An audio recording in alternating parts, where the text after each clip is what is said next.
নমস্কার বন্ধুরা, টুকির রান্নাঘরে সবাইকে স্বাগত। আজকে আমি চলে এসেছি আর একটা নতুন রেসিপি নিয়ে। সমস্ত সবজি দিয়ে বানিয়ে নেব দারুণ একটা সুস্বাদু খাবার। তাহলে চলুন দেখে নেওয়া যাক আজকের রেসিপিটি। এখানে কিন্তু আপনারা আপনাদের যে কোনো সবজি অ্যাড করতে পারেন। আমার কাছে যত ধরনের সবজি ছিল মোটামুটি সবই আমি প্রায় নিয়ে চলে এসেছি। এখানে আমি নিয়েছি বিনস, কুমড়ো, পটল, গাজর, ক্যাপসিকাম, বেগুন, কাঁচা কলা, ঝিঙে, বরবটি, মূলো আর আলু। এছাড়াও ফুলকপিগুলোকে আগে থেকে আমি একটু টুকরো করে রেখেছি। ফুলকপিগুলোকে আমি 2 মিনিট একটু গরম জলে ভাপিয়ে নেব। ততক্ষণে আমি সবজিগুলো কেটে নেব। চলুন দেখে নেওয়া যাক সবজিগুলো আমি ঠিক কেমনভাবে কেটে নিয়েছি। বিনসগুলোকে আমি ঠিক এইভাবে একটু আড়ে করে কেটে নিচ্ছি। এতে দেখতে কিন্তু খুবই সুন্দর লাগে, আর সবজিগুলো ঠিকঠাকভাবে কাটা হলে রান্নাটাও কিন্তু দেখতে সুন্দর লাগে। প্রত্যেকটা সবজিরই প্রায় খোসা ছাড়িয়ে আমি একটু গোল গোল আকারে কেটে নিচ্ছি। সবুজ শাকসবজি স্বাস্থ্যের জন্য কিন্তু খুবই উপকারী। আর আজকালকার দিনে যখন বাচ্চারা ফাস্ট ফুডে অভ্যস্ত হয়ে পড়ছে, তখন কিন্তু বাচ্চাদেরকে শাকসবজি খাওয়ার জন্য উৎসাহিত করা ভীষণ পরিমাণে দরকার। আমি তো বলবো, বাচ্চারা যে সমস্ত ধরনের খাবার বাইরে থেকে কিনে খায়, সেই সমস্ত ধরনের খাবারই যদি আমরা বাড়িতে ওদেরকে সুন্দর করে প্রেজেন্ট করার চেষ্টা করি, তাহলে কিন্তু ওরা বাইরের খাবারটা ভুলে আমার মনে হয় বাড়ির খাবারটাই ওরা বেশি প্রেফার করবে। তার মানে এই নয়, আমি এটা বলছি না যে একদমই বাইরের কিছু খাবে না, তবে বাইরের খাবারটা আমরা কোথা থেকে কিনে খাচ্ছি সেটা দেখা কিন্তু খুবই প্রয়োজন। একদিন এই রেসিপিটা অবশ্যই বাড়িতে ট্রাই করুন। আমার মনে হয় বড় থেকে ছোট সকলেরই ভালো লাগবে। এই সবজিটা রুটি, পরোটা, লুচি সব কিছুর সাথেই ভালো লাগবে। আর যদি মনে করেন তাহলে এটা কিন্তু লাঞ্চেও রাখতে পারেন। গল্প করতে করতে কিন্তু আমার সমস্ত সবজিগুলো কাটা হয়ে গেছে। আর এখানে আমি যে সমস্ত ধরনের সবজিগুলো ব্যবহার করেছি সেগুলোর মধ্যে কোনোটা যদি আপনাদের অসুবিধা থাকে, খাওয়া বারণ থাকে, তাহলে পরে সেটা স্কিপ করতে পারেন। রান্নাটা করতে করতে কিন্তু আমার একটু ক্লিনিং করার অভ্যাস আছে। এখানে আমি নিয়ে নেব একটা পেঁয়াজ, 7 থেকে 8টা রসুন, 1 ইঞ্চি একটা আদার টুকরো আর 4টে কাঁচা লঙ্কা। ঝালটা আপনাদের টেস্ট অনুযায়ী আপনারা ব্যবহার করবেন। এই সব কিছুকেই আমি একটা পেস্ট বানিয়ে নেব, কিন্তু পেস্টটা কিন্তু একদম স্মুথ বানাবো না, একটু গোটা গোটা থাকবে। এরপর আমি 3টে টমেটো নিয়ে নেব। টমেটোগুলোকে কেটে ভালো করে এটাকেও আমি একটু মিক্সিতে পেস্ট করে নেব, কিন্তু এই পেস্টটাও হবে একটু গোটা গোটা থাকবে, একদম স্মুথ পেস্ট কোনোটারই করব না। এরপর আমি নিয়ে নেব পনির। পনিরটা কিন্তু বাইরে থেকেই কিনে আনা। পনিরগুলোকে আমি ছোট ছোট টুকরো করে কেটে নেব। পনিরগুলো কাটা হয়ে গেলে আরেকদিকে কিন্তু আমি পেস্ট দুটোই করে রেখেছি। দেখুন, এখানে কিন্তু আমি একদম স্মুথ করে পেস্টটা বানাইনি, একটু কিন্তু গোটা গোটা রয়েছে। চলুন রান্নাটা এবার শুরু করা যাক। প্রথমেই আমি কড়াইতে 2 টেবিল স্পুন তেল নিয়ে নিয়েছি, তাতে পনিরগুলোকে আমি দিয়ে দিয়েছি। পনিরগুলো ভাজা হয়ে গেলে একটা বাটিতে আলাদা করে আমি তুলে রাখছি। আমি হালকা ভাজতে পারিনি, যখনই আমি তেলটা দিয়েছি এত জোরে বৃষ্টি এসে গেছে, ঘরের জানালাগুলো বন্ধ করতে গিয়ে তেল প্রচণ্ড পরিমাণে গরম হয়ে গেছে, তাতে পনির দেওয়াতে একটু বেশি ফ্রাই হয়ে গেছে। তবে এতে টেস্টের কোনো হেরফের হবে না। এরপর আমি নিয়ে নিয়েছি 4 টেবিল স্পুন তেল।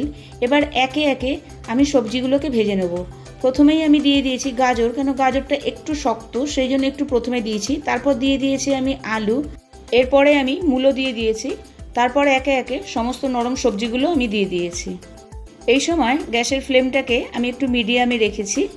মিডিয়ামে রেখেই সমস্ত সবজিগুলো আমাদের ভেজে নিতে হবে। আমার এখানে একটু ভয় হচ্ছিল লাইটটা না চলে যায়, কেন আমাদের এখানে বৃষ্টি শুরু হলেই লাইটটা চলে যায়। আজকে তাই হয়েছে, রান্নাটা করতে করতে লাইটটা কিন্তু খানিকটা সময়ের জন্য চলে গেছিলো। এই সময় আর প্রসেসটাকে আর বন্ধ করা যায়নি। আমি প্রথমে ভাবলাম সবজিটা ভেজে আমি বন্ধ করে দেবো, পরে আবার লাইট আসলে শুরু করব। দেখুন লাইটটা কিন্তু চলে গেছে। আমার ফোনের আলো আর রান্নাঘরে যে একটু লাইট ছিল তাতেই দেখা যাচ্ছে। যাক গিয়ে, রান্নাটা কিন্তু আমাকে আর থামাতে হয়নি। সবজিগুলো ফ্রাই করতে করতেই লাইটটা কিন্তু আবার চলে এসেছিল। এখানে সবজিগুলো কিন্তু পুরো ভাজবো না, প্রায় 5 থেকে 7 মিনিট ভাজার পরেই সবজিগুলো আলাদা করে তুলে রাখবো। এরপরে ওই একই কড়াতে দিয়ে দেব 2 টেবিল স্পুন তেল। তেলটা গরম হয়ে গেলে তাতে দিয়ে দেব 2টো ফাটানো শুকনো লঙ্কা, 2টো দারচিনি, 3টে এলাচ, 2টো তেজপাতা, হাফ টিস্পুন সাদা জিরে। মশলা থেকে হালকা সুন্দর গন্ধ বেরোলেই তার মধ্যে দিয়ে দেব আদা, রসুন, কাঁচা লঙ্কা আর পেঁয়াজের পেস্টটা। এখানে কিন্তু মশলাটা একটু ড্রাই লাগবে, যেহেতু আমি মোটে 2 চামচ তেলে রান্না করছি। তো এখানে যখনই মশলাটা ড্রাই লাগবে তখন আমরা এর মধ্যে দিয়ে দেব 2-3 চামচ গরম জল। এভাবে দিয়ে মশলাটাকে ভালো করে ফ্রাই করে নেব। মশলা থেকে কাঁচা গন্ধটা চলে গেলেই তার মধ্যে দিয়ে দেব টমেটো পেস্টটা। টমেটো পেস্টটা ভালো করে ফ্রাই করে নিয়ে যখনই এর মধ্যে থেকে তেল ছাড়া শুরু করবে তখনই আমরা একে একে গুঁড়ো মশলাগুলো অ্যাড করে নেব। দেখুন মশলা থেকে কিন্তু তেলটা ছাড়তে শুরু করেছে। এখানে আমি একে একে দিয়ে দিচ্ছি জিরে গুঁড়ো 1 টিস্পুন, ধনে গুঁড়ো 1 টিস্পুন আর হলুদ গুঁড়ো 1 টিস্পুন। সব কিছুকে খুব ভালো মতো মিশিয়ে আবারও একবার মশলাটাকে ফ্রাই করে নেব। এখানে আমি দিয়ে দিচ্ছি কাশ্মীরি লাল লঙ্কার গুঁড়ো 1 টিস্পুন, গরম মশলা 1/2 টিস্পুন আর দিয়ে দিচ্ছি একটা রোস্টেড মশলা যেটা আমার ঘরেই তৈরি। তার মধ্যে রয়েছে গোটা জিরে, ধনে, শুকনো লঙ্কা সম পরিমাণে, আর দিয়ে দিচ্ছি কসৌরি মেথি 1 টেবিল স্পুন। সব কিছুকে ভালো মতো মিশিয়ে আমি এর মধ্যে দিয়ে দেব 6 থেকে 7টা কাজু বাদাম আর 8 থেকে 10টা কিশমিশের একটা পেস্ট। আবারও সব কিছুকে খুব ভালোভাবে ফ্রাই করে নিতে হবে। এই সময় কিন্তু গ্যাসের ফ্লেমটাকে আমরা লো টু মিডিয়ামে রাখবো।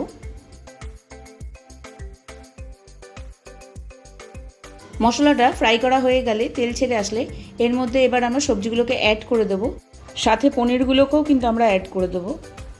সবজিগুলোকে মশলার সাথে ভালো করে মিশিয়ে নিতে হবে। ভালো করে মেশানো হয়ে গেলে এখানে দিয়ে দেব 1/2 টেবিল স্পুন নুন। নুনটা আপনারা আপনাদের স্বাদ অনুযায়ী দেবেন। নুনটা ভালো করে মিশে গেলে এর মধ্যে দিয়ে দেব 1/2 কাপ গরম জল। আবারও সব কিছুকে ভালো মতো মিশিয়ে ঢেকে রেখে দেব প্রায় 10 মিনিটের জন্য। এই সময় কিন্তু গ্যাসের ফ্লেমটাকে লো টু মিডিয়ামে রাখতে হবে। এখানে কিন্তু আমি কোনো চিনি ব্যবহার করিনি, যেহেতু আমি কিশমিশটা দিচ্ছি সব কিছুর একটা ব্যালেন্স হয়ে গেছে। ফিরে এলাম 10 মিনিট পর। সবজিটা কিন্তু ভীষণ ইয়ামি হয়েছে, দেখেই বোঝা যাচ্ছে। আপনারা অবশ্যই বাড়িতে একবার ট্রাই করবেন আর বন্ধুদের সাথে শেয়ার করবেন। সবার শেষে আমি এখানে দিয়ে দেব 1/2 টিস্পুন ঘি এবং আবারও সব কিছুকে ভালো মতো মিশিয়ে নেব। মিশিয়ে নেওয়ার পর এটা ঢেকে রেখে দেব 10 মিনিটের জন্য। তারপর আমরা এটাকে সার্ভ করব। সবজিটা কিন্তু একদমই সেদ্ধ হয়ে গেছে।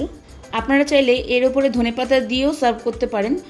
চলুন এবার খাবারের প্লেটটাকে সাজিয়ে নেওয়া যাক। আমি এখানে নিয়ে নিয়েছি আজকে রুটি, আর দিয়ে দিয়েছি স্যালাড, আর সবজির সাথে দিয়ে দিয়েছি 1 বাটি দই। আজকে এই পর্যন্তই। কালকে আবার দেখা হচ্ছে আরেকটা নতুন রেসিপির সাথে। আশা করি ভিডিওটা আপনাদের ভালো লেগেছে। ভালো লেগে থাকলে অবশ্যই আমাকে কমেন্ট বক্সে কমেন্ট করে জানাবেন। আর আমার চ্যানেলে নতুন বন্ধু হয়ে থাকলে অবশ্যই সাবস্ক্রাইব করে আমার পাশে থাকার অনুরোধ রইল। ভালো থেকো, সুস্থ থেকো, পরিবারের খেয়াল রেখো। টাটা।